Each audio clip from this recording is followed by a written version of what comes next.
pretty much that goes against the grain over there. And one thing, of course, that you brought up is the idea that it's a kind of a bribing situation as well that takes place, because if you're an MEP and you might be against the European Union or whatever, you come over there and they literally, bathe you in money, and it must be a difficult, even psychological thing to keep up, to continually criticize the hand, so to speak, that feeds you all this money and all this wealth and so forth. So I don't know if it's just that Niels Farage is the only one who managed to keep this up, or if there's a few more. A Danish guy, forget his name now, but beyond this, there's pretty much no voices at all within the European Union, the MEPs that actually are criticizing this at this point. So it's totally silent, and we don't get to hear anything about the corruption that took place, David.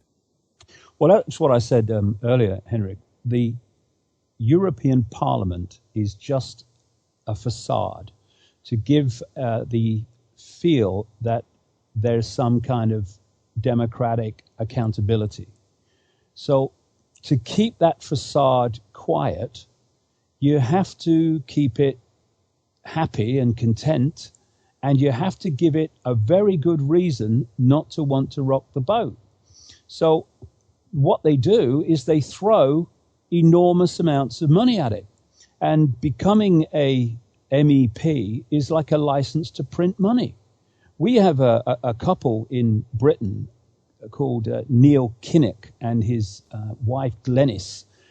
Neil Kinnock was a Welsh socialist, it says here, who was the firebrand orator for the people and justice and fairness, and he was against the European Union, and he was against the House of Lords in the British Parliament, and he tried to become prime minister during the Thatcher years when he was leader of the Labour Party, but he couldn't manage it because basically he was a windbag. Neil Kinnock never uses one word when 2,450 will do. And then he discovers the European gravy train, and so does his wife. He was appointed, I think it was a transport commissioner in Brussels, and suddenly the till started to ting and ring. And then his wife became a member of the European Parliament, bigger tills, ringing faster. And it was worked out by a British newspaper a few weeks ago now, just how much these two people took from the European Union taxpayer. And it was millions and millions. They've got massive pensions as a result of just a few years working there. And of course, to complete the job, Neil Kinnock, who was against the European Union and then found the pig trough and in he went, he was also against the House of Lords because it was undemocratic. He's now a member of the House of Lords as well. I mean, these people have expendable morality, expendable values, expendable principles. And it's like, I've talked about it in my last book, Henrik, actually. Everything is about vibration. Everything's vibrating energy.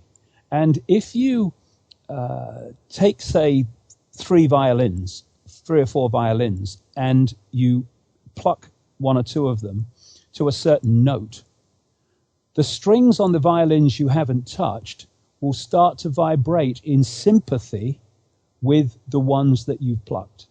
Sympathetic resonance, they call it. Yes. Now, when you go into these institutions, you yourself as a person, as a vibrational field, a consciousness, a body computer, whatever you want to talk about, are a vibrational energy field.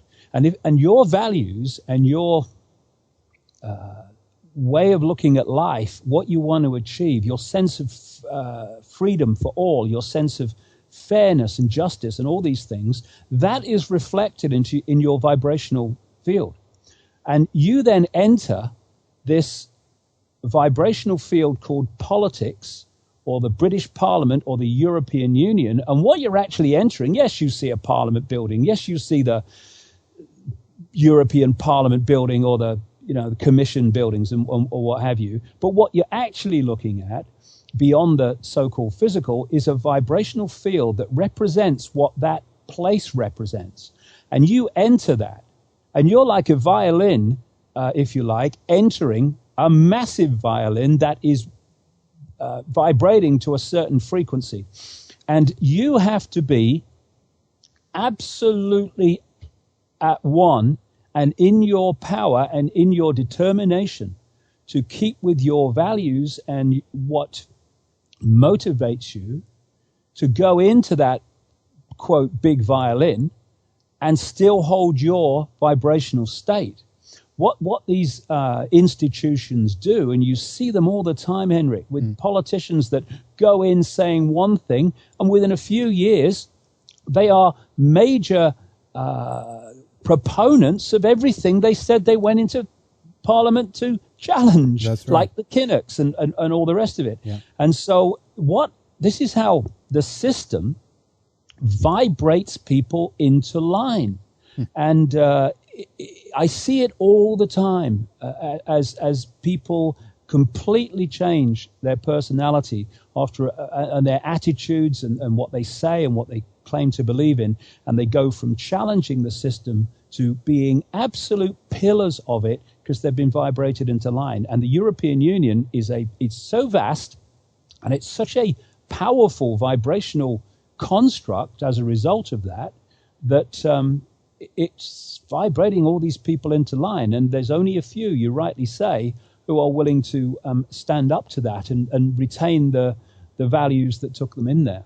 Absolutely, and I'm doing some research on this subject as well, because I'm currently doing a film about the European Union, and in a book called The Great European Rip-Off, two authors, David Craig and Matthew Elliott, has analyzed a few of these things, and they actually say that we then, the taxpayers, pay the MEPs' fees for travel, living expenses. They have full free accident insurance, travel insurance, and life insurance.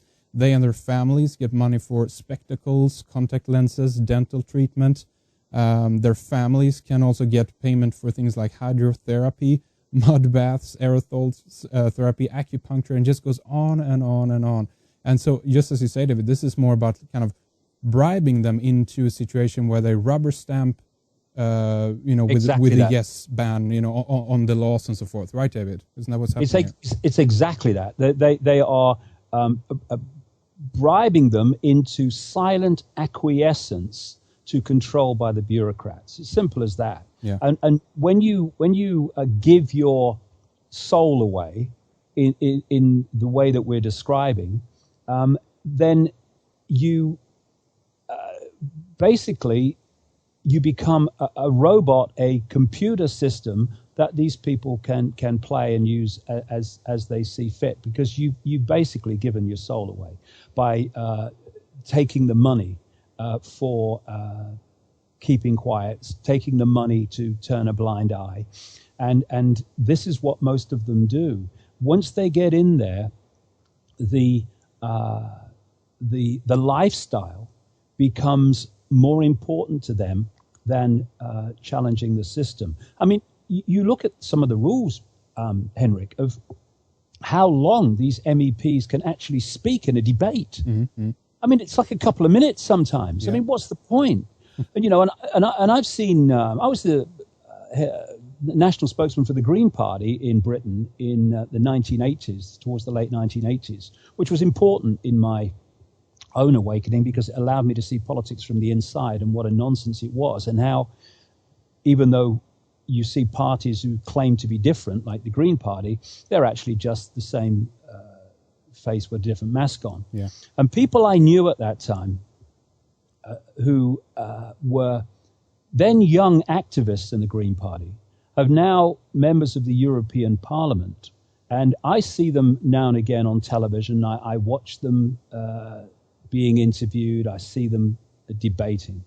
And all I'm looking at is an off-the-peg, standard issue, off-the-software shelf politician saying, dressing like all the others. And the Green Party members of the European Parliament from Britain are just clones of all the other politicians that they said the Green Party was there to challenge. It's a new politics. No, it's not. And again, they've been pulled in by the system, vibrated into line. They are articulating this nonsense about human-caused global warming, or they call it now climate change because temperatures have been falling. And they're being played like, again, appropriately, a violin by the system. And these were people that said